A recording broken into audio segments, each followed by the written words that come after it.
A large part of successful trading comes from mastering your mind and your thoughts. Let's talk about the 3 most common psychological mistakes traders make, and we also have some suggestions for you if you are struggling with any of these. So let's go ahead and get into it. Psychological trading mistake number 1, FOMO trading. FOMO is an acronym for fear of missing out.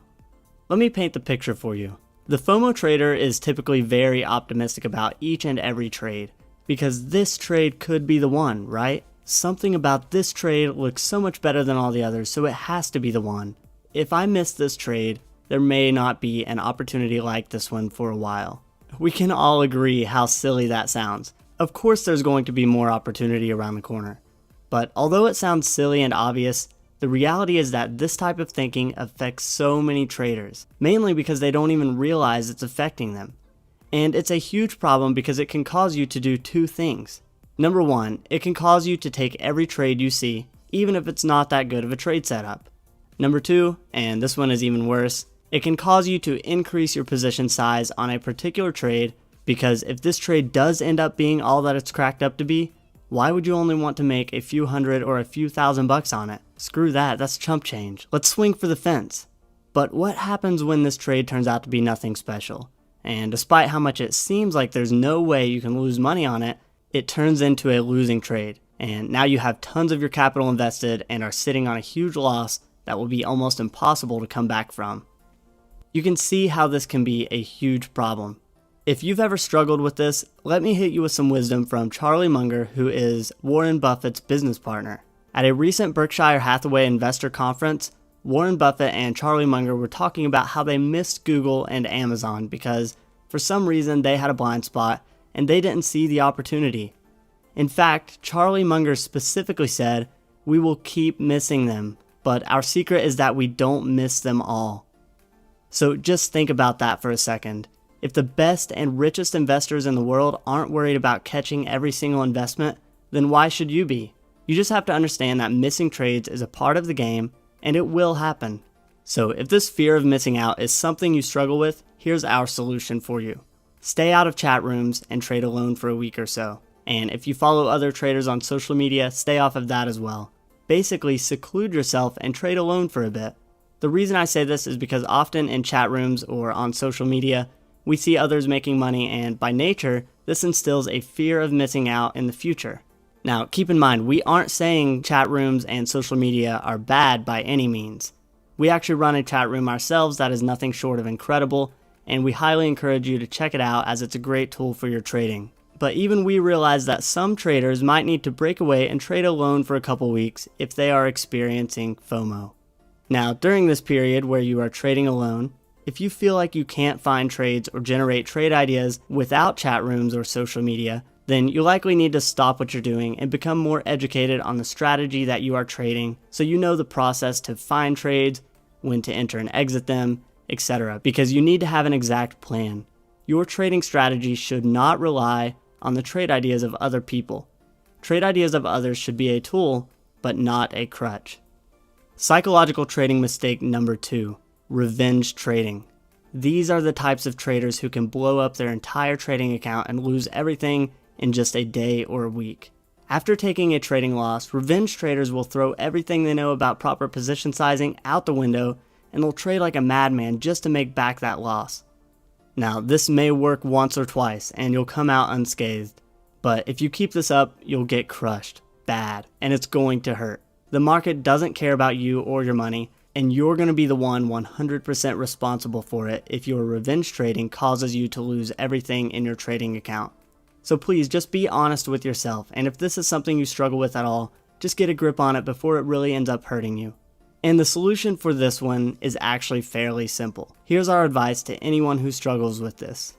First, if you're having this problem, where losses are upsetting you enough to get you to this point of seeking revenge on the market, you're likely trading way too big of positions in the first place. So knock that position size down, trade smaller size.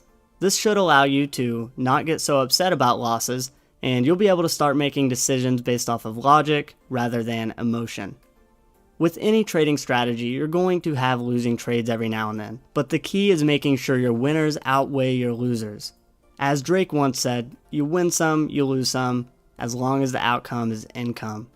And if your position sizing is out of check and you're trading out of anger or revenge, then the outcome will definitely not be income. Now, if you're still having issues with this and you know that your position sizing is in check, then maybe it's your mindset or your expectations of trading that is the problem. You need to make sure you're committing and focusing on the long term. Try to look at the bigger picture and think about how the long-term success is much more important than trying to make back that loss right now, this very second. Revenge trading can also be a result of expecting yourself to make money every single day. And anytime you are negative on the day, you will do everything in your power to turn that around and be up money on the day. Well, this is just not a realistic expectation you should have. You should be focused on being positive on the year, quarter, month, or at the very least, week. But being positive every single day is just not reasonable as markets fluctuate each day and you can't control that. Psychological trading mistake number 3, gambler's fallacy. Now, this might not necessarily be a psychological mistake, but rather just a very common misunderstanding of some basic probabilities. And then it will cause you to make very poor trading decisions, and in some cases, this one can also compound and cause very big losses. Now, this actually spans far past just the trading world, and as you can probably guess by the name, it's most commonly associated with gamblers. We certainly don't want to treat our trading as gambling, so let me show you how to avoid this common mistake that so many traders make. A quick Google search will show you the definition of gambler's fallacy, but let me put this in layman's terms that anyone can understand. We all know that a coin flip is a 50-50 bet, so if you flip a coin 10 times, the expected outcome would be 5 heads and 5 tails.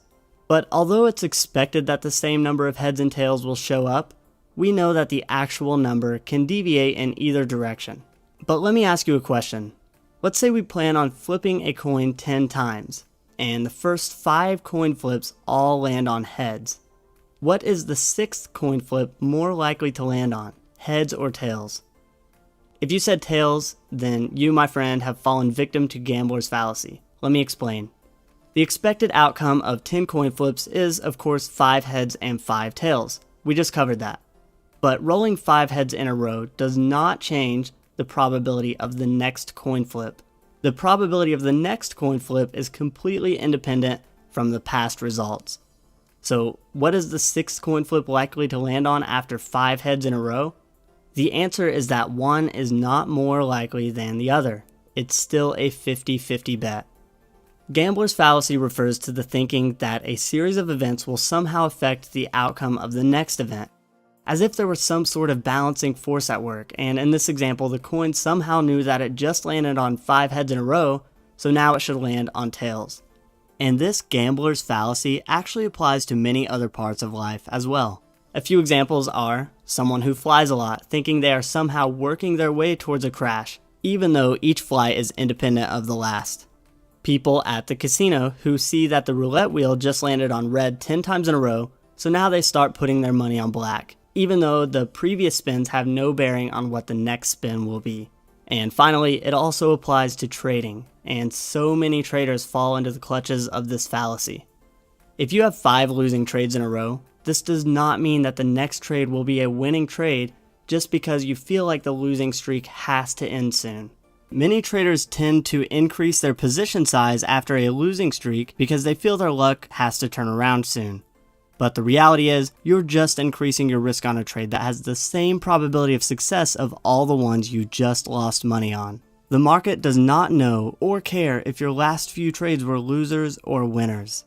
Now, the solution to this one is easy. It's just as simple as understanding it, as you do now, and then exercising awareness. Now that you understand what gambler's fallacy is, you should be aware of it and just make sure you aren't affected by this type of thinking.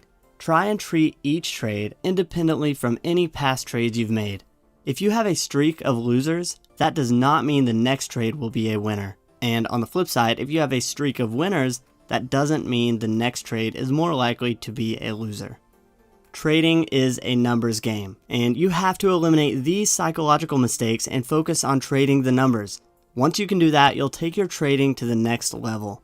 The stock market is not a place for weak, emotional people. Make sure your own worst enemy doesn't live between your ears. So alright guys, if you enjoyed the video, make sure to click the like and subscribe button below.